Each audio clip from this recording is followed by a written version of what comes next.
আগামীকাল উরুগুয়ের বিপক্ষে মাঠে নামছে আর্জেন্টিনা। এই ম্যাচে একাধিক তারকাকে হারিয়েছে এবং পরের ম্যাচেও একাধিক তারকাকে হারিয়েছে স্কালোনি। তারকা ফুটবলারদেরকে হারিয়ে নিঃস্ব স্কালোনি। তবে স্কোয়াডে যে খেলোয়াড় রয়েছে তাদেরকে নিয়ে উরুগুয়েকে মোকাবেলা করবে আর্জেন্টিনা। উরুগুয়ের সঙ্গে আর্জেন্টিনার লাইন আপ কেমন হবে সেটা নিশ্চিত করেছে ওলে। একাদশে কারা থাকছে তা নিয়ে আলোচনা করব আজকের ভিডিওতে। তো শুরু করা যাক।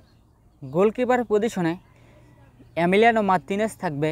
ডিফেন্ডার পজিশনে রাইট ব্যাগে নাহুয়েল মলিনা, লেফট ব্যাগে তাগলিয়াফিকো, সেন্টার ব্যাক পজিশনে নিকোলাস ওতামেন্দি, ক্রিস্টিয়ানো রোমেরো এবং মিডফিল্ডার পজিশনে Leandro Paredes, Enzo Fernandez, Alexis MacAllister. Forward লাইনে Nicolas Gonzalez, Giuliano Simeone, Julian Alvarez. Nicolas Gonzalez খেলবে লেফট ব্যাগে, রাইট ব্যাগে সিমিওনে, স্ট্রাইকার পজিশনে জুলিয়ান আলভারেজ। উরুগুয়ের বিপক্ষে এমন একটা একাদশ নিয়ে মাঠে নামবে আর্জেন্টিনা